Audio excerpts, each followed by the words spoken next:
The richest people in the room never look like it. Ryan noticed this at Thanksgiving last year. His cousin pulled up in a leased BMW.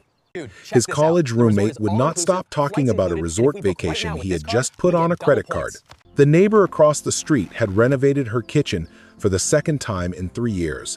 Ryan drove a 2017 Civic, wore the same flannel he had owned since his early 30s, brought a sweet potato casserole, not a story about some new purchase.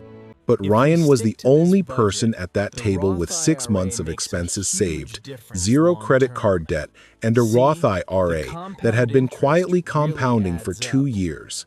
Nobody asked about his finances. Nobody noticed. That was the point. Today I will walk you through 7 quiet shifts, I call them the 7 tides, that build the kind of wealth nobody sees coming. Not one of them requires earning more money. And the 5th one changed everything for Ryan. Here is something worth sitting with. According to the Federal Reserve Survey of Consumer Finances, the median American household has about $8,000 in a savings account. Meanwhile, Bankrate's 2024 survey found that 56% of Americans cannot cover a $1,000 emergency with savings. And yet, average household income in the United States is higher than it has been in decades, so the gap is not about earning. It is about leaking. Most financial advice tells you to hustle harder, optimize your side income, build passive revenue streams, and sure, some of that matters, but there is a quieter question underneath all of it. What if your money is not leaving through the front door, but through dozens of tiny cracks you have never even noticed? The 7 tides are not about dramatic change. They are about gentle, repeated pressure, like water shaping stone. Each tide is small, but together they reshape your entire financial shoreline. So why do most people who earn good money still feel broke? Let us start where Ryan did. The first tide, awareness. Ryan's turning point was not a raise. It was not a spreadsheet. It was a $4 notebook from Target. 2 years ago, he started writing down every purchase, every one. The morning coffee, the DoorDash orders after late-night freelance sessions, the Amazon cart he would fill at midnight and forget about by morning. First month, he found $340 going to subscriptions he did not use, another $280 on impulse food delivery. Not because he was irresponsible, because he was invisible to his own habits. Research published in the Journal of Consumer Psychology shows that people who manually track expenses reduce spending by 15 to 20%, not through restriction, but through awareness alone. You cannot redirect a river you cannot see.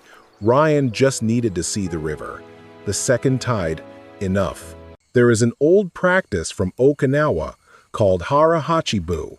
Eat until you are 80% full, not hungry, not stuffed, just satisfied. Ryan started applying this to his spending, not cutting everything, just pausing before the last 20% of each purchase decision. Did he need the upgraded laptop, or was the current one still working? Did he need the 3rd streaming service, or were 2 enough?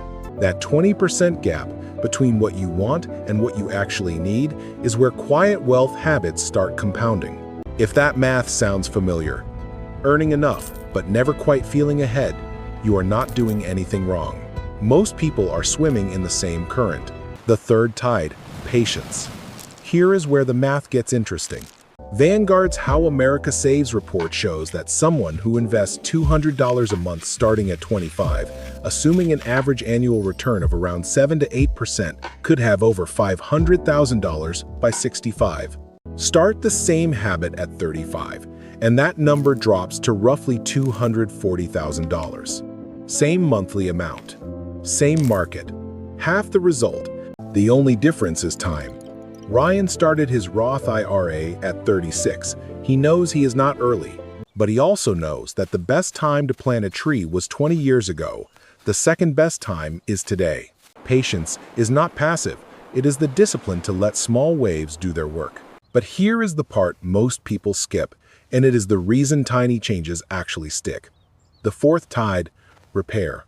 Americans replace things that still work, not because they are broken, because they are outdated. Marketing has trained us to feel shame about perfectly functional belongings. There is a Japanese art form called kintsugi, repairing broken pottery with gold lacquer. The repair becomes part of the object's beauty. Its history is honored, not hidden. Ryan used to replace things the moment they showed wear. New phone every 2 years. New desk chair when the cushion flattened. New jacket every winter. Then he did the math. 1 year of repairs, patching a jacket, resoling boots, fixing a wobbly desk, cost him about $350. Replacing those same items would have been over $1,800. That $1,450 difference went straight into his daughter's 529 plan. The Japanese have a word for this waste sensitivity, matanai. A deep respect for the life left in things. It is not about being cheap. It is about seeing value where others see trash. The fifth tide, purpose. Remember Ryan's Thanksgiving table. This is the moment everything shifted for him. Ryan was not always quiet about money. In his early 30s, he was leasing a car he could not really afford, renovating a kitchen that did not need renovating, buying gear for hobbies he never stuck with. Not because he was careless, because he was coping. He hated his agency job, dreaded Monday mornings. So every weekend became recovery, and recovery cost money. Retail therapy, expensive dinners, treating himself because the week had been brutal. When he went freelance at 34, his income dropped by $15,000, but his spending dropped by more. Because he stopped needing to medicate the pain of work he did not believe in. Morgan Housel writes in The Psychology of Money that wealth is what you do not see, the cars not bought, the upgrades skipped, the spending that never happened. Ryan's version of stealth wealth was not about deprivation. It was about removing the need to spend. This is where Margaret's story enters. Margaret is 54, a registered nurse in Minneapolis. She earns $85,000, more than most Americans her age, but she is caught in the sandwich generation squeeze. Her mother needs assisted living. Her daughter is halfway through college, and Margaret herself has not looked at her own retirement account in 3 years. She does not have a spending problem. She has a stress problem that expresses itself through spending. Late-night Amazon orders after 12-hour shifts. $600 a month she could not account for. Margaret did not need a budget app. She needed the fifth tide. Clarity about what mattered enough to protect. She chose her mother's care. She chose her daughter's tuition. And she chose to stop filling the stress gap with purchases she would not remember in a week. Same income, different tide. The money started staying. Let me pause here, because what I am about to say goes against everything you have been taught about money. The sixth tide, acceptance. There is a Japanese phrase, shogunai. It means it cannot be helped, not as defeat, as release. You cannot control where you started financially. You cannot undo past mistakes. You cannot change the fact that your parents did not talk about money or that your 20s were spent learning expensive lessons. Shogunai. What you can control is today. This month's savings rate. Tonight's spending decision. Whether you open that notebook and start tracking. The Federal Reserve's data shows that the median net worth for Americans under 35 is about $39,000, while for those 55 to 64, it is around $364,000. The gap is not talent, it is time and accumulated choices. Margaret wasted 2 years comparing herself to colleagues who had inherited money, who had spouses with higher incomes who seemed further ahead. That comparison cost her, not in dollars directly, but in paralysis. She was so busy measuring the gap that she forgot to start walking. The moment she said shogunai to what she could not change, she freed up the energy to act on what she could.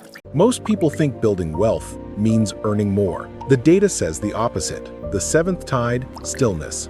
This one does not have a Japanese name. It is just observation. The quietest people at the table are often the most secure. They do not need to announce what they have. They do not need validation from a car or a kitchen or a vacation photo. Ryan's financial peace is not loud. It is the absence of noise.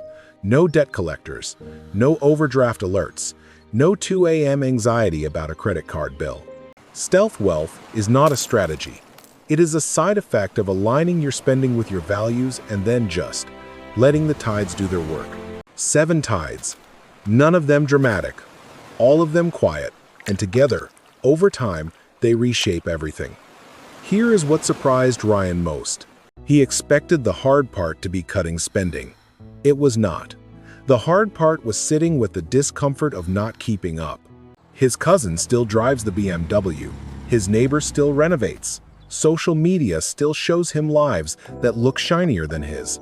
But Ryan stopped measuring his life against theirs. He started measuring it against his own values. Enough sleep, enough saved. Enough freedom to say no to a freelance project that did not feel right.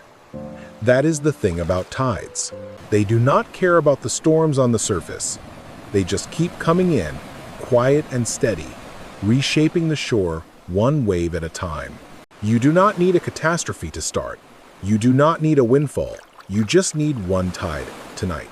Tonight, grab a notebook, nothing fancy, and write down the last 5 things you spent money on. Do not judge them. Just notice. That is the first tide. Awareness. 5 minutes, and you have already started. If someone in your life is quietly stressed about money, and you know who they are, send them this video. Not as a lecture, just as a different way of seeing things. Sometimes a quiet perspective is exactly what someone needs. Next video, I will walk you through the one principle that keeps old money families wealthy across generations, and it has nothing to do with investing. It is simpler and stranger than you would expect.